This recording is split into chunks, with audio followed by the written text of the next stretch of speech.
En una noche gélida, donde el viento cortaba como cuchillos y las calles parecían desiertas, el oficial Daniel Torres patrullaba en su coche por una avenida olvidada. Las luces de los faroles parpadeaban, proyectando sombras que parecían moverse, con vida propia, como si la ciudad estuviera conteniendo la respiración. El silencio era tan profundo que el leve crujir de las hojas en el pavimento resonaba como un eco inquietante. Daniel, con años de experiencia en las calles, estaba acostumbrado a la soledad de la noche, pero esa noche algo era diferente. El aire tenía un peso extraño, una densidad que lo hacía sentir observado, como si algo invisible lo acechara desde las sombras. Mientras conducía lentamente, sus ojos recorrían las esquinas oscuras, buscando cualquier señal de movimiento. Fue entonces cuando la vio en una figura pequeña, frágil, emergiendo de la penumbra, como si hubiera sido escupida por la oscuridad misma. Era una niña, no más de 10 años, con el rostro pálido y los ojos abiertos de par en par, reflejando un terror que Daniel nunca había visto antes. No corría, no gritaba, solo estaba allí, temblando, con las manos apretadas contra su pecho, como si intentara protegerse de algo que él no podía ver.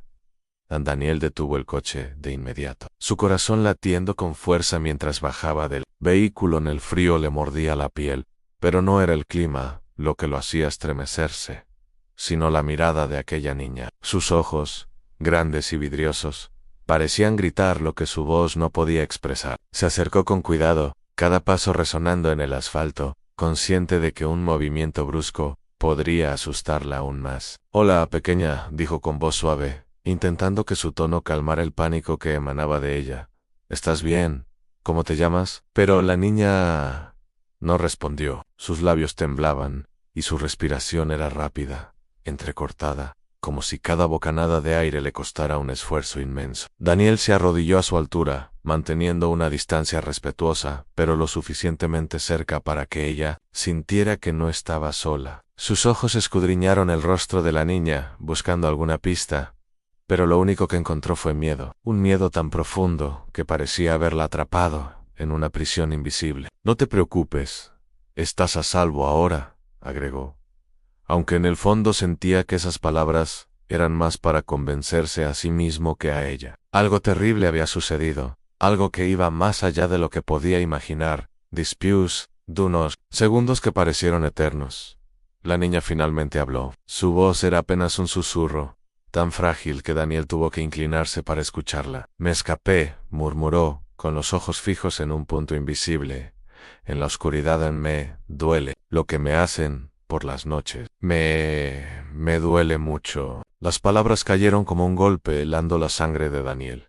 «¿Quiénes? ¿Qué te hacen?», preguntó, tratando de mantener la calma, pero su voz tembló ligeramente, traicionando la urgencia que sentía. La niña no respondió de inmediato. Sus manos se apretaron aún más, y su cuerpo se estremeció como si reviviera un recuerdo que la desgarraba por dentro. «Ellos están aquí», susurró al fin, su voz cargada de un terror que parecía envolverlos a ambos. Daniel miró a su alrededor, escudriñando las sombras que danzaban bajo la luz tenue de los faroles, pero no vio nada. Sin embargo, lo sentía una presencia, algo que no podía explicar, pero que estaba allí, observándolos, esperando. Elliot se volvió más pesado, como si la noche misma estuviera conspirando para mantener el secreto de la niña. Sin perder tiempo, Daniel tomó su radio, su voz firme, pero tensa. «Aquí el oficial Torres. Necesito refuerzos en la esquina de la avenida». «Libertad, situación crítica», informó, sin apartar la vista de la niña. Luego se volvió hacia ella, intentando de nuevo conectar con ella. «Pequeña, necesito que me digas tu nombre, algo que me ayude a entender qué está pasando». Ella lo miró por primera vez, y en sus ojos Daniel vio algo más que miedo, una desesperación que le partió el corazón. «Me llamo Lucía», dijo finalmente, con voz temblorosa, «pero no puedo decir más. Ellos me están mirando». La frase hizo que un escalofrío recorriera la espalda de Daniel. «¿Quiénes son ellos?», insistió, pero Lucía solo negó con la cabeza, sus labios apretados como si temiera que las palabras la condenaran. Daniel sabía que no podía presionarla demasiado, no en ese estado, pero también sabía que el tiempo era crucial. Algo o alguien había aterrorizado a esa niña, hasta el punto de dejarla al borde del colapso. Y él necesitaba descubrir qué era antes de que fuera demasiado tarde.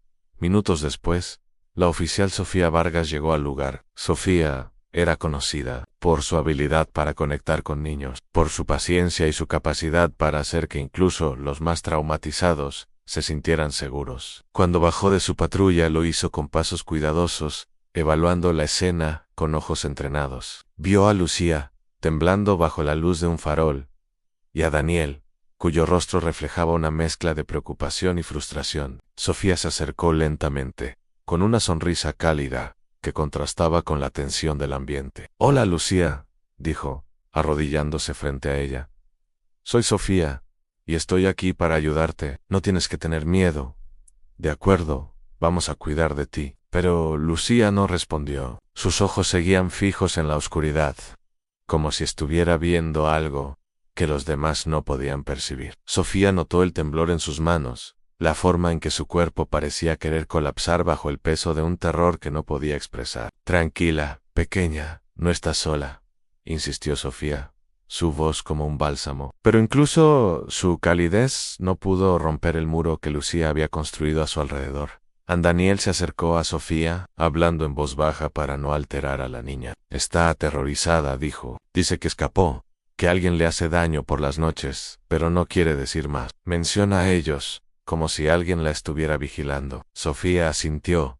Sus ojos no se apartaban de Lucía.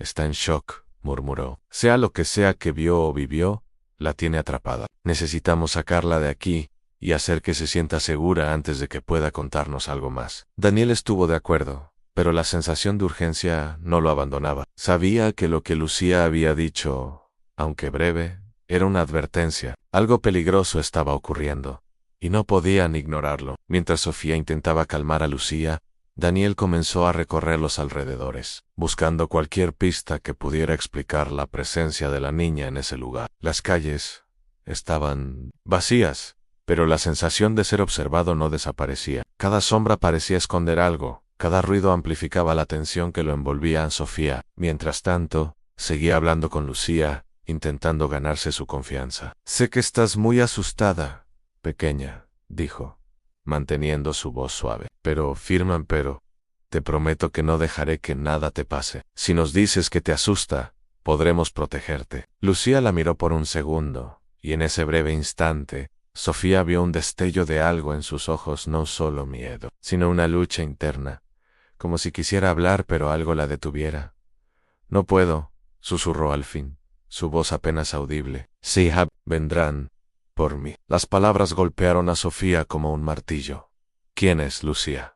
¿Quiénes vendrán?», preguntó, pero la niña solo cerró los ojos, como si quisiera bloquear el mundo entero. Sofía intercambió una mirada con Daniel, que había regresado de su inspección. Ambos sabían que estaban frente a algo mucho más grande de lo que podían comprender en ese momento. Daniel decidió que no podían quedarse allí. La noche parecía volverse más densa, y la presencia que Lucía mencionaba, aunque invisible, era innegable. «Vamos a llevarla a la comisaría», dijo, su tono decidido. «Allí estará más segura, y tal vez podamos sacarle más información». Sofía asintió, pero antes de que pudieran moverse, Lucía habló de nuevo, su voz más clara esta vez, aunque seguía temblando. «No me lleven lejos», dijo, aferrando la manga de Sofía con dedos desesperados.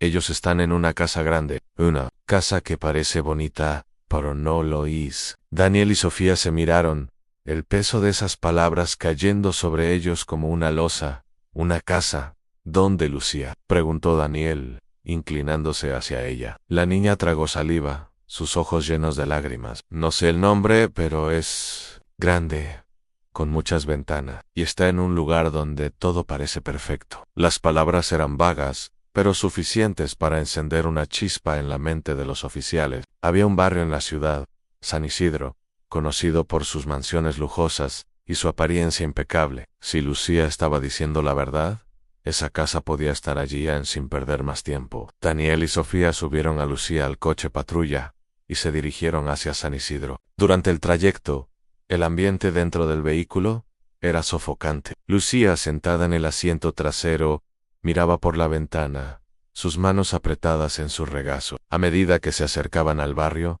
Su cuerpo comenzó a cambiar. Sasham se tensaron, sus dedos se clavaron en la tela de su ropa, y su respiración se volvió más rápida, como si el simple hecho de acercarse a ese lugar reavivara el terror que había intentado dejar atrás. Sofía lo notó de inmediato. «Lucía, ¿estás bien?», preguntó, girándose hacia ella. Pero la niña no respondió. Sus ojos, ahora llenos de lágrimas, estaban fijos en algo más allá de la ventana, algo que los oficiales aún no podían ver. Daniel siguió la dirección de su mirada, y allí, al final de una calle flanqueada por árboles perfectamente alineados, se alzaba una mansión. Era majestuosa, con muros altos y ventanas que parecían ojos ciegos, observando en silencio. Pero había algo en ella, una oscuridad que no tenía nada que ver con la falta de luz. Era como si la casa misma estuviera viva, respirando, esperando. «Es ahí», susurró Lucía, su voz apenas audible. Daniel detuvo el coche, y por un momento, los tres se quedaron en silencio, contemplando la mansión. No había nada abiertamente amenazante en su apariencia, pero la reacción de Lucía lo decía. Su cuerpo temblaba, y sus ojos no se apartaban de las ventanas, como si esperara que algo surgiera de ellas, en cualquier momento. Sofía tomó la mano de la niña, intentando calmarla. «No tienes que entrar, pequeña», dijo. «Quédate con nosotros, y dinos qué pasa en esa casa». Lucía tragó saliva, su voz temblando mientras hablaba. «No estoy sola», dijo. «Hay más. Niños como yo». Las palabras cayeron como un trueno, haciendo que el corazón de Daniel se detuviera por un segundo. «Más niños», repitió, su voz llena de incredulidad. Lucía asintió, las lágrimas, rodando por sus mejillas, están atrapados. «No pueden salir. Yo escapé, pero ellos no han». La revelación de Lucía fue como una bomba. Daniel y Sofía intercambiaron una mirada, la gravedad de la situación golpeándolos con fuerza. No se trataba de un incidente aislado, no era solo una niña perdida. Estaban frente a algo mucho más oscuro, algo que había estado ocurriendo bajo las narices de todos, escondido, detrás de la fachada perfecta de esa mansión. Daniel tomó su radio de inmediato, su voz firme, pero cargada de urgencia. «Aquí, el oficial Torres. Solicito refuerzos inmediatos en San Isidro, calle Los Álamos. Situación crítica, posible caso de secuestro múltiple». Mientras esperaba una respuesta, Sofía se volvió hacia Lucía, su tono suave pero insistente. «Pequeña, sé que es difícil, pero necesitamos saber más. ¿Cuántos niños hay? ¿Quién los tiene allí?» Lucía cerró los ojos, como si intentara bloquear las imágenes que inundaban su mente. «No lo sé. Muchos», susurró en algunos ya no están». Las palabras eran un puñal, y Daniel sintió una oleada de rabia y desesperación crecer dentro de él. No podían esperar más. Lo que fuera que estuviera ocurriendo en esa casa tenía que detenerse ahora, aun cuando los refuerzos llegaron. La calle se llenó de luces azules y rojas, rompiendo la quietud de la noche. Daniel y Sofía, con Lucía protegida en el coche, se acercaron a la puerta de la mansión. El aire era denso, cargado de una tensión que parecía vibrar en cada rincón. Tocaron la puerta, y tras una espera que pareció interminable, un hombre abrió. Era alto, vestido con un traje impecable, con una sonrisa que parecía ensayada. «Buenas noches, oficiales», dijo, su voz calmada casi melódica. «Me llamo Eduardo Salazar. ¿En qué puedo ayudarles?» Daniel lo miró fijamente, buscando cualquier señal de nerviosismo, pero no encontró nada. La calma de Salazar era desconcertante, como si la presencia de la policía en su puerta fuera algo cotidiano. «Estamos investigando un caso relacionado con una niña», comenzó Daniel, directo al grano. «Tenemos razones para creer que esta propiedad está involucrada». La sonrisa de Salazar no vaciló. «Lo siento mucho, pero no sé de qué me hablan», respondió, su tono tan suave que parecía ensayado. «Esta es solo una casa. No hay nada fuera de lo común aquí. Si quieren, pueden pasar y revisar lo que necesiten». La oferta era demasiado perfecta, demasiado conveniente, y tanto Daniel como Sofía lo notaron. Había algo en la actitud de Salazar, una frialdad calculada que no encajaba con la situación. «Agradecemos su cooperación», dijo Sofía, su voz firme. Vamos a entrar y asegurarnos de que todo está en orden. Salazar asintió, haciendo un gesto amplio con la mano, como si les diera la bienvenida a un palacio. Por favor, adelante, dijo. Pero mientras los oficiales cruzaban el umbral, Daniel sintió un escalofrío. La mansión era hermosa, con muebles lujosos y paredes decoradas, pero había algo en el aire, una opresión que no podía explicar. Era como si la casa misma estuviera conteniendo un secreto, uno que no quería ser descubierto. Lo que encontraron dentro superó cualquier pesadilla que hubieran imaginado. En los sótanos, escondidos detrás de puertas falsas, había niños, decenas de ellos, viviendo en condiciones inhumanas. Estaban demacrados, con rostros marcados por el hambre y el terror, sus ojos reflejando una desesperación que rompía el alma. Habían sido mantenidos cautivos, olvidados por el mundo, mientras Salazar, el hombre que vivía rodeado de lujos, dirigía una red de horror que había destruido innumerables vidas. Cuando lo arrestaron, su fachada de calma finalmente se derrumbó, revelando al monstruo que había detrás de la máscara. Pero la detención de Salazar fue solo el comienzo. Las investigaciones posteriores revelaron una red de tráfico y explotación que se extendía mucho más allá de esa mansión. Una red que había operado en las sombras durante años, protegida por la indiferencia y el silencio. A Lucía, la niña, que había escapado de ese infierno, se convirtió en la clave para desmantelar esa red. Su valentía, su decisión de hablar a pesar del miedo que la consumía, fue lo que permitió a los oficiales descubrir la verdad. Mientras los niños rescatados comenzaban el largo proceso de recuperación, rodeados de médicos, psicólogos y familias de acogida, Lucía se alzaba como un símbolo de esperanza. Había enfrentado lo peor de la humanidad, pero no se había rendido. Eres una heroína, Lucía, le dijo Sofía un día, mientras la niña jugaba tímidamente en un refugio temporal. No solo salvaste tu vida, salvaste muchas más. Lucía, una sonrisa pequeña pero llena de fuerza, sabiendo que, aunque el camino por delante sería largo, había encontrado la luz al final de la oscuridad. Y mientras la justicia alcanzaba a los responsables, el nombre de Lucía quedó grabado en la memoria de todos como la niña que con su courage destruyó un imperio de sombras y trajo esperanza a quienes más lo necesitaban.